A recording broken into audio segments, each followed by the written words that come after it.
Well,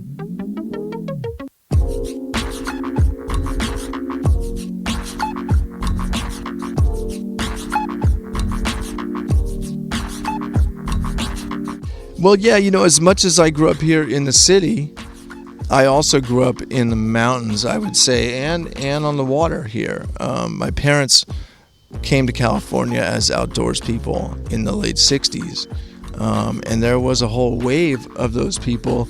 It was a lot smaller than, let's say, the hippie summer of love sort of wave, but the climbing scene and the backpacking scene in the Sierras produced a lot of very interesting personalities and a lot of businesses, That was Bowen Dwelle. I'm Jeff, and this is Storied San Francisco. Every week on this podcast, you'll hear from writers, entrepreneurs, volunteers, and San Franciscans from all walks of life, telling stories, sharing personal histories, and trying to put into words what makes this city so special. Welcome to episode 43, part 2. In part 1, Bowen shared the story of his youth running paper routes, skateboarding, going to school in an open-air drug market, and the odd disappearance of a high school friend. In this podcast, he talks about leaving San Francisco and what brought him back, some jobs he's had, the memoir he's writing, living in a van, and his newest adventure, being a life coach with Second Sight, a company he founded. Here's Bowen. Did you ever leave San Francisco? Have I ever left? No. Did you look back? Yeah, I did from time to time. I left. Well, during college, I went to Italy for a year. I did a year abroad there with the UC Education Abroad program, fantastic program. And then when I graduated from Cal, local boy, local schools, I moved to Ann Arbor, Michigan to take a job there that I had tracked down. And so I ended up living for different reasons in the Midwest, in different places here and there. So I lived in Ann Arbor, I lived in Madison, Wisconsin, I lived in Minneapolis, lived in Seattle for a little bit. But the fact is, definitely most of the years of my life, my address, and I've lived here in San Francisco. A lot of the time, I have traveled been traveling quite a lot in a lot of those years. So, some of those years I was only here like half the time, let's say. But yeah, mostly I've lived here. What brought you back after living all those other places? Well, what brought me back, I was in grad school in Wisconsin in 2003 or 2004 or something like that, and that was kind of my personal sabbatical sort of retirement that I took for myself after my first career. I went back to grad school, and while I was living there, and before I finished that program, I came out here to San Francisco for a long weekend or something like that to visit some friends, and I ran into an ex-girlfriend on the street in Hayes Valley, and we started talking, and then we went to dinner, and I went home, or to where I was staying that night, and I had this idea. I thought to myself, what if I proposed to her? She would probably say yes. Okay. Is that a good idea? No, that didn't occur to me, really. It just, how these things happen. It's like you get an idea and then you realize it's possible. And so I got kind of fixated. Or, I'm going to do it. I'm going to call her back, see her the next night and propose. And I did. She said yes. And so I abandoned my grad school program, moved back to San Francisco. We shacked up, and we did not get married.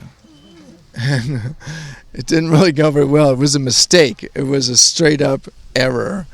But that's what brought me back to San Francisco. You could say, San Francisco is your muse, but it took the form of this ex-girlfriend for a minute. That's interesting. Yeah, because so many of my memories and my even my relationships with people here are also attached to a place. And that's also just how I think. I studied geography in undergrad and urban planning in grad school. And when I think of running into that ex at that time, it was on Hayes Street in Hayes Valley. The sun was out. It was placed in a very specific neighborhood in San Francisco. And like when I drive around or walk around or bicycle around or anything around the city, it's just full, right? It's full of memories in specific places. It's a map. It's a map of memories. It's amazing. Okay. So, but that, to the extent that you are currently living in San Francisco, which I know is I'm not has a bunch really. of asterisks Yeah, exactly. after it. Yeah. But would that have been kind of that turning point where you kind of came back and kind of made this your home base? Or Yeah, it was. That was in the early 2000s, and I took a place in Potrero Hill at the time. It was like this grown-up neighborhood, right, as I thought of it, where I had always wanted to live. And it's a fantastic neighborhood. And so I lived there for 10 years. And then about 5 years ago, I moved to Sausalito, which, I'm not going to try to convince anybody it's part of San Francisco. But if you grew up on the waterfront, which I did in many ways, and if you're aware, of the history of the Bay, and the maritime history and the history of Sausalito, et cetera, it is very much a close-in relative of San Francisco. It's not a far-flung, like not San Francisco at all. It's very close in, and so yeah, I moved to Sausalito about 5 years ago, and I don't live there anymore either. How long have you been wearing all these hats? Wearing all these hats. Yeah, and what are the hats? Let's see. I mean, I had a first career that ended in like around 2000, 2001, and it was in the very early days of tech here in San Francisco. I worked at Wired. I worked for Wired magazine, or really for the digital side, the hot Wired, website stuff. And it was super early days of the internet. And as a kid who grew up, around computers, it was a really interesting place to be. I started a business after that, I started this conference. It was a very obscure sort of business to end up in. But I started a conference. It was successful enough to become a business. And I ran that business until 2015 when I sold it. I was able to sell the business. And so the more recent hats, I guess, have come about since then, right? Since then. And, I said writer, and I have been writing a lot, and I'm practicing as a writer. That's something that I've only started to say really this year. And it's something that I've come back to now, that I had lost track of, but that I was aware of as a very young person, really as a teenager, that I wanted to be a writer eventually. What kind of stuff are you writing? It's I would say memoir, is the genre, and that's stories loosely based or sort of departing from some part of my life, right? It's not an effort to write an autobiography, but yeah. Do you want people to read your writing already, and is there a way for people to do that? Some of it. Most of what I write, and when I'm writing, I find it most productive to not be thinking about people reading it, for the most part. So most of what I write is material that will eventually go into a book, I hope. But I do publish some stuff on my own site, which is bowendwelle.com. You are very much an outdoor person. So what kind of stuff are you doing? Tell us all about Sure. all of that stuff. Yeah. And your van. Come on, your van. There we Let's go. talk The about van. your van. Right. Awesome.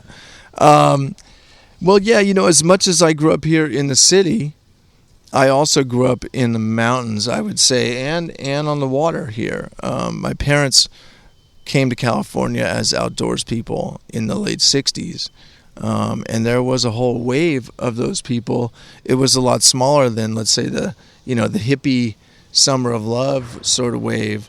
But the climbing scene and the backpacking scene in the Sierras produced a lot of very interesting personalities and a lot of businesses, Esprit, Patagonia, The Gap, Banana Republic. Many of these garment companies came out of that era, and they were all started by friends who figured out how to manufacture clothing overseas. Your friends? Well, my parents and their friends. Okay. Yeah, exactly. Right. So, it was this interesting combination for me of growing up in the city. Like I said, we got real good at, riding muni, skateboarding, and smoking dope, let's say. Those are like your top 3 skills as a teenager in San Francisco, And at the same time, I had, I learned to climb in Yosemite when I was 8 or 9 years old, and I learned to sail on the bay when I was 8 or 9 years old. And so I had a really deep foundation of outdoor skills that, most kids, most people for that matter, don't have from a very young age. And I, that served me from the beginning, and throughout my life, I've spent a lot of time outdoors and doing various outdoor sports and activities and that sort of thing. And that continues to be the case. More so in my 40s than ever before. With that freedom that you said 2015 or whatever it was, after selling your business. That's part of it. Although, I used to, I had a pager back in the day, and the pager was programmed to this wind sensor thing, so that when the wind got to 20 miles an hour, it would send me a page, and I could, I gotta go, right? I'd leave the office and go windsurfing. So I've always prioritized living well, and freedom, and over maximizing what might come out of, I don't know, the world of, the office. And but yes, I have certainly now earned another degree of freedom these days, and especially since this summer when I gave up my apartment and moved into my van.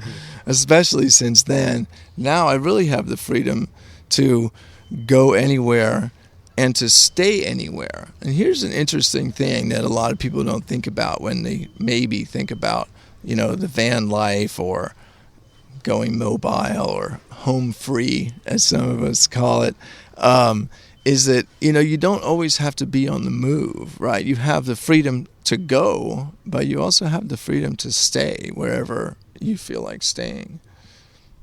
If the confines are friendly, which around here a lot of them are, a lot of them aren't. You mean in the city?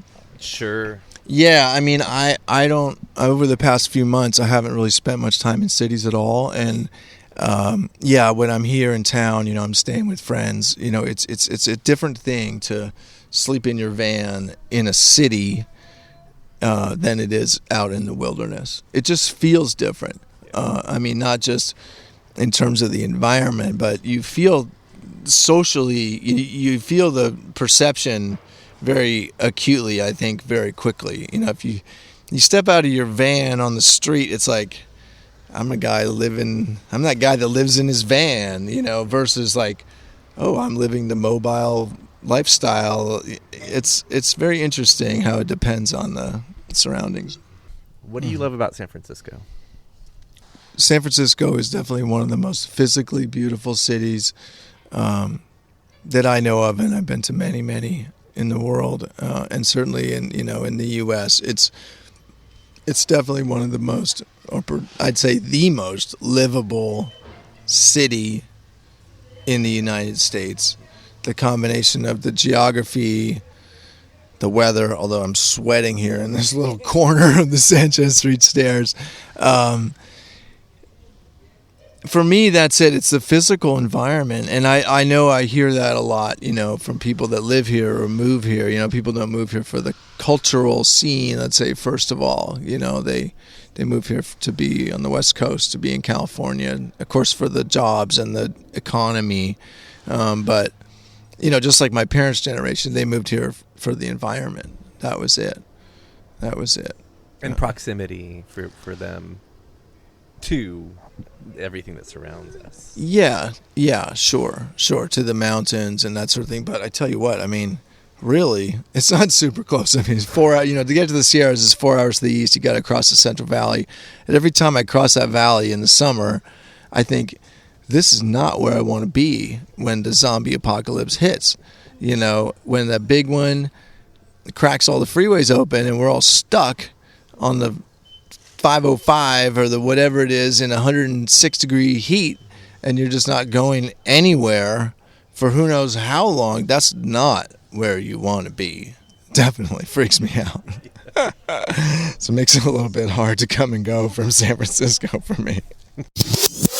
The other hat that I'm wearing these days, I mentioned coaching, right? And the reason that I came to that, I've done a lot of consulting and business. I've done a lot of, I've done some sort of business advising and that sort of thing. But anyway, the reason I came to pursue coaching from a personal point of view is my own experience, starting way back in high school with all the drugs and alcohol that was part of life here, part of my life going back to the age of 10, 11, 12, right here on these steps.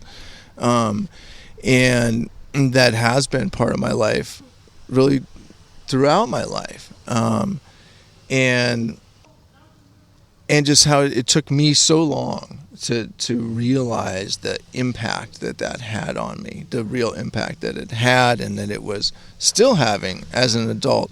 Even just, and now I'm just talking about sort of casual drinking, really.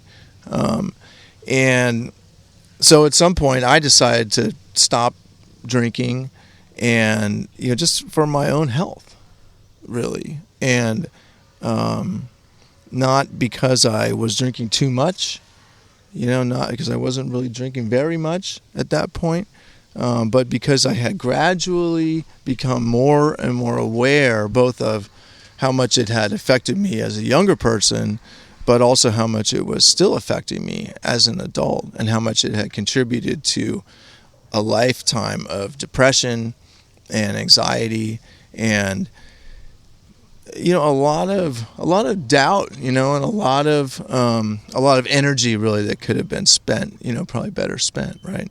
And so that, just the learning, what I have learned, through all those years, that's what brought me to, to want to, help some other folks if I can, just by working with them directly and sharing my experience in that area.